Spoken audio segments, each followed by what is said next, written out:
ನಮಸ್ಕಾರ, ನಾನು ಮಾತಾಡ್ತಾ ಇದ್ದೀನಿ ಮೊಹಮ್ಮದ್ ಇಮ್ರಾನ್ ಶ್ರೀರಂಗಪಟ್ಟಣದಿಂದ. ನಾನು ಟಿಪ್ಪು ಸುಲ್ತಾನ್ ಶಹೀದ್ ವಕೀಲ್ ಸೇಠ್ ಕಮಿಟಿಯ ಚೇರ್ಮನ್ ಸಾಹೇಬರು ತನ್ವೀರ್ ಸೇಠ್ ಸಾಹೇಬ್ರಿಗೆ ಮತ್ತು ಅಲ್ಲಿ ಪಕ್ಕದಲ್ಲಿ ನಿಂತಿರೋಂಥ ಕಾರ್ಯದರ್ಶಿಯವರಿಗೆ ನಾವು ಲೆಕ್ಕಾಚಾರ ಕೇಳ್ತಾ ಇದ್ದೀವಿ.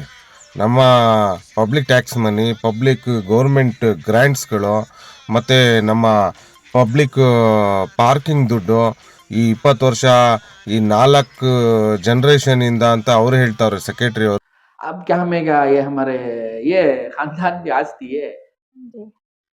अल्लाह का फजल, शहीद का सदका, ये मेरे जनरेशन से मेरा 4th जनरेशन ये 4th जनरेशन बाई जनरेशन हमारे कुर्बानियां बहुत ही हमारे खानदान के, इनको सब क्या मालूम है।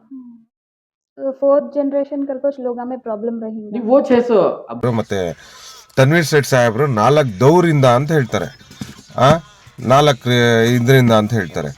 देखिए, मेरी कमेटी गुज़िश्ता 4 दौर से मैं वहाँ एक खादिम के तौर से खिदमत अंजाम दे रहा हूँ. ಅವ್ರಿಗೆ ನಮ್ಮ 20 ವರ್ಷದಿಂದ ಪಾರ್ಕಿಂಗ್ ದುಡ್ಡು ಇತ್ತಲ್ಲ ಸ್ವಾಮಿ, ಕೋಟ್ಯಾಂತರ ರೂಪಾಯಿ ಈ ಟಿಪ್ಪು ಸುಲ್ತಾನ್ ವಕೀಲ್ ಸ್ಟೇಟ್ ಕಮಿಟಿಲಿ ಅದೆಲ್ಲೋ ಐತು? ಉತ್ತರ ಕೊಡಿ ನೀವು, ದಯವಿಟ್ಟು ಜನಗಳಿಗೆ ಉತ್ತರ ಕೊಡ್ರಿ ಸ್ವಾಮಿ. ನೀವು ಗೌರವಾನ್ವಿತ MLA ಸ್ವಾಮಿ, ನೀವು ನಮ್ಮ ಕರ್ನಾಟಕ ರಾಜ್ಯದ MLA ನೀವು. ದಯವಿಟ್ಟು ಉತ್ತರ ಕೊಡಿ ಜನಕ್ಕೆ. ಮತ್ತು ಈ ಚಪ್ಪಲಿ ಪಾರ್ಕಿಂಗ್ ದುಡ್ಡು ಎಲ್ಲೋಯ್ತು ಅದನ್ನು ಉತ್ತರ ಕೊಡಿ. 20 ವರ್ಷದಿಂದ ಏನಾಯಿತು, ಎಲ್ಲೋಯ್ತು ಹಣ ಅಂತ? ಆ ಸ್ಕೂಲ್ಗೆ ಈ 4,65,00,000 ಏನೋ ಡಿಪಾಸಿಟ್ ಇಟ್ಟಿದ್ದೀರಲ್ಲ, ಅದ್ರ ಇಂಟ್ರೆಸ್ಟ್ ಅಮೌಂಟ್ ಎಲ್ಲೋಯ್ತು ಹೇಳಿ. ಇದು ಅಲ್ಲಿನ ಹೆಸರಲ್ಲಿ ದಾನ ಮಾಡಿರೋಂಥ ಆಸ್ತಿಗಳು ಸ್ವಾಮಿ. ಇದು ಪಬ್ಲಿಕ್ ಪ್ರಾಪರ್ಟಿಗಳು, ಪಬ್ಲಿಕ್ ರಿಲಿಜಿಯಸ್ ಪ್ರಾಪರ್ಟಿ. ಇದು ದಯವಿಟ್ಟು ಉತ್ತರ ಕೊಡ್ರಿ ಸ್ವಾಮಿ. ನೀವು ಇಲ್ಲ ಬಂದು ನೀವು 4 ಜನರ ಮುಂದೆ ಕೂತ್ಕೊಂಡು, ನೀವು ನಮ್ಮ ಊರವ್ರ ಮುಂದೆ ಕೂತ್ಕೊಂಡು, ಕಮಿಟಿಯವ್ರ ಮುಂದೆ ಉತ್ತರ ಕೊಡಿ. ನೀವು ಉತ್ತರ ಕೊಡದೆ ನೀವು ಮೌನವಾಗಿದ್ಬಿಟ್ರೆ ಏನ್ ಎಲ್ಲೋ ಕೇಳ್ಬೇಕು ನಾವೆಲ್ಲ? ಮತ್ತೆ चिल्लाते हैं तो चिल्लाने दो, पहले चिल्लाएंगे, बाद में थक जाएंगे, फिर भूल जाएंगे. वो चिल्लाते हैं. ಅದೇ ಹಾಗೆ ನೀವು ಎಷ್ಟೋ ಪ್ರಾಪರ್ಟಿಗಳು ಇಲ್ಲಿ ಈ ಟಿಪ್ಪು ಸುಲ್ತಾನ್ ವಕೀಲ್ ಸ್ಟೇಟ್ ಕಮಿಟಿಲಿ ವಕ್ ಬೋರ್ಡ್ ಅಲ್ಲಿ ಸೇಲ್ ಆಗಿದೆಯಲ್ಲ, ಅದನ್ನು ನೀವು ಕೂಡ ಅವಾಗ ವಕ್ ಮಿನಿಸ್ಟರ್ ಆಗಿದ್ರಿ. ದಯವಿಟ್ಟು ಇದೆಲ್ಲ ಎಲ್ಲೋ ಆಯ್ತು, ಹೇಗಾಯ್ತು ಅದನ್ನ ದಯವಿಟ್ಟು ಅದನ್ನು ಉತ್ತರ ಕೊಡಿ. ಆಮೇಲೆ ಈ ರೋಡ್ಗೆ ಹೋಗಿದೆಯಲ್ಲ, 6 ವೇಗೆ, ಹೈವೇಗೆ ಮತ್ತೆ ಇದಕ್ಕೆಲ್ಲ ಆ ದುಡ್ಡು ಬಂತಲ್ಲ ವಕ್ ಬೋರ್ಡ್ಗೆ, ಆ ಹಣ ಎಲ್ಲೋಯ್ತು ಅಂತ ಉತ್ತರ ಕೊಡಿ ನೀವು. ದಯವಿಟ್ಟು ಜನಗಳಿಗೆ ಉತ್ತರ ಕೊಡಿ. ನೀವು ಬಂದು ಮೌನವಾಗಿ ಇದ್ಬಿಟ್ರೆ ಆಗಲ್ಲ. ನೀವು ಉತ್ತರ ಕೊಡಿ. ನೀವು ಆ ಕಾರ್ಯದರ್ಶಿ ಪಕ್ಕದಲ್ಲಿ ಕೂತ್ಕೊಂಡು ನೀವು ಹೇಳ್ತಿರಲ್ಲ, ಜನಗಳ ಕೈಯಲ್ಲಿ ಅವಕಾಶ ಮಾಡಿಕೊಡ್ಬಾರ್ದು ಇದಕ್ಕೆಲ್ಲ ಅಂತ ಸರ್ಕಾರಕ್ಕೆ. ಮತ್ತೆ ಜನಗಳಿಲ್ದೆ ಇನ್ಯಾರು ಕೇಳಬೇಕು?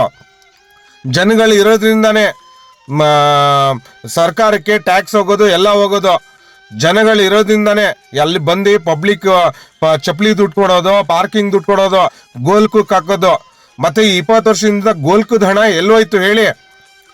ಎಷ್ಟೋ ನಮ್ಮ ಅಣ್ಣ ತಂದಿರು ಹಿಂದೂ ಬಾಂಧವರೇ ಪರವಾಗಿಲ್ಲ, ಆ ದೇವಸ್ಥಾನದಲ್ಲಿ ಎಷ್ಟು ಬರುತ್ತೆ ಅಂತ ಕುಲಂಕುಷವಾಗಿ ಪೇಪರಲ್ಲಿ ಹಾಕಿಸ್ತಾರೆ, ನ್ಯೂಸ್ ಪೇಪರಲ್ಲಿ ಹಾಕಿಸ್ತಾರೆ. ಬ್ಯಾಂಕ್ ಅವ್ರು ಕರ್ಕೊಂಬಂದು ಅಲ್ಲಿ ಎಣಿಕೆ ಮಾಡಿಸ್ತಾರೆ ಹಣನೆಲ್ಲ, ಗೋಲ್ಕುದಲ್ಲಿ ಎಷ್ಟು ಬಂತು ಎಲ್ಲ ಅಂತ. ನೀವುಗಳು ನಮ್ಮ ಮುಸ್ಲಿಂ ಬಾಂಧವ್ರಿಗೆ ನಮ್ಗೆ ಗೊತ್ತಿಲ್ಲ, ನಮ್ಮ ಊರವ್ರಿಗೆ ಗೊತ್ತಿಲ್ಲ ಗೋಲ್ಕದಲ್ಲಿ ಎಷ್ಟು ಹಣ ಬರುತ್ತೆ, ಎಷ್ಟು ಹೋಯ್ತು ಅಂತ ವರ್ಷಕ್ಕೆ. ನೀವೆಲ್ಲ ಜವಾಬ್ದಾರ ಮನುಷ್ಯರ ನೀವು? ಜವಾಬ್ದಾರಿ ಇರೋರಲ್ವಾ ನೀವು ಮನುಷ್ಯರು? ಜವಾಬ್ದಾರಿಯಾಗಿ ನಡ್ಕೋಬೇಕು ತಾನೇ ನೀವು? ಆ ಕಮಿಟಿ ಮೇಲೆ ಕೂತ್ಕೊಂಡಾದ್ಮೇಲೆ ನೀವು ಇನ್ಯಾಕೆ ಕೂತ್ಕೊಳ್ತೀರಾ? ನೀವು ಆ ಕಮಿಟಿ ಮೇಲೆ ಯಾಕೆ ನೀವು ನಮ್ಮ ಜನಗಳಿಗೆಲ್ಲ ತೊಂದರೆ ಕೊಡ್ತೀರಾ, ಪಬ್ಲಿಕ್ ಎಲ್ಲ ತೊಂದರೆ ಕೊಡ್ತೀರಾ? ನೀವು ಅಂದ ವಸೂಲಿ ಮಾಡ್ತಾರೆ ಪಾರ್ಕಿಂಗು.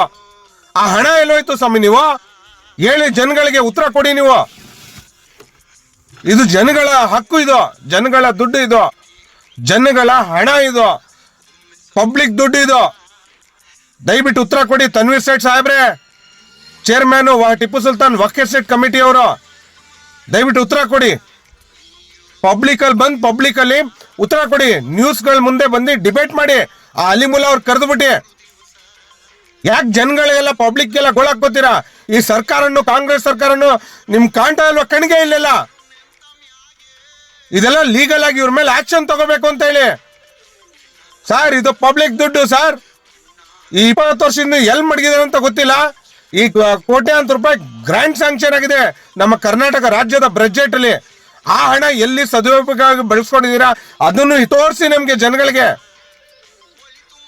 ದಯವಿಟ್ಟು ಜನಗಳು ತೋರಿಸಿ ಪುಣ್ಯ ಕಟ್ಕೊಳ್ಳಿ. ಇನ್ಯಾವಾಗ ಮಾಡೋದು ನೀವು?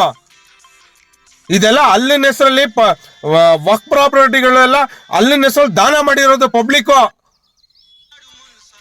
ಅಲ್ಲೆಲ್ಲ ನೀವು ಪಬ್ಲಿಕ್ ಎಲೆಕ್ಷನ್ ಮಾಡಿ ಎಲೆಕ್ಟ್ ಮಾಡಿದೆ, ನೀವು ಬಂದು ಇಲ್ಲಿ ಪಬ್ಲಿಕ್ ಅಲ್ಲಿ ಈ ಪ್ರಾಪರ್ಟಿಗಳ ಮೇಲೆ ಟರ್ಮ್ಸ್ ಎಗೇನೆಸ್ಟ್ ಬೈಲಾ ವೈಲೇಷನ್ ಇದೆಲ್ಲ ಮಾಡ್ಬಿಡಿ. ನೀವು ಮಾಡಿ ನೀವೇ ಉಲ್ಲಂಘನೆ ಮಾಡಿ ನಮ್ಮ ಲಾನ, ವಕ್ಫ್ ಬೋರ್ಡ್ ಲಾನ, ನಮ್ಮ ಇಂಡಿಯನ್ ಕಾನ್ಸ್ಟಿಟ್ಯೂಷನ್ ಅಡಿಯಲ್ಲಿ ಬರುವಂತ ವಕ್ಫ್ ಬೋರ್ಡ್ ಲಾನ ನೀವು ಯಾವ ರೈಟ್ಸ್ ಇದೆ ನಿಮ್ಗೆ? ಇದೆಲ್ಲ ಕಾನೂನು. ಹೋಗಿ ಇಲಾಖೆಯವರು ನಿಮ್ಮ ಮೇಲೆ ಯಾಕೆ ಕ್ರಮ ತಗೋತಾ ಇಲ್ಲ? ಕಾನೂನು ನಮ್ಮ ಕರ್ನಾಟಕ ರಾಜ್ಯ ಸರ್ಕಾರ ಯಾಕೆ ಕ್ರಮ ತಗೋತಾ ಇಲ್ಲ? ತಗೋಬೇಕು ತಾನೇ ನಿಮ್ಮ ಮೇಲೆ ಕ್ರಮ, ಕಾನೂನು ರೀತಿ ಕ್ರಮ ತಗೊಂಡು ಜನಗಳಿಗೆ ನ್ಯಾಯ ದೊರಕಿಸ್ಕೊಡ್ಬೇಕು. ಆ ಕೆಲಸ ಮಾಡ್ಬೇಕಾಗಿರೋದು.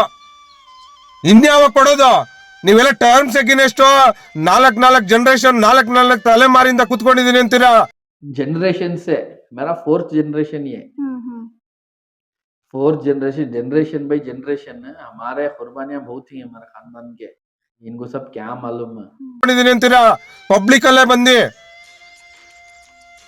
ಹೇಳಿದಿರಾ ಸತ್ಯನ? ದಯವಿಟ್ಟು ನಿಮ್ಮ ಮೇಲೆ ಉತ್ತರ ಕೊಡಿ ಬಂದಿ.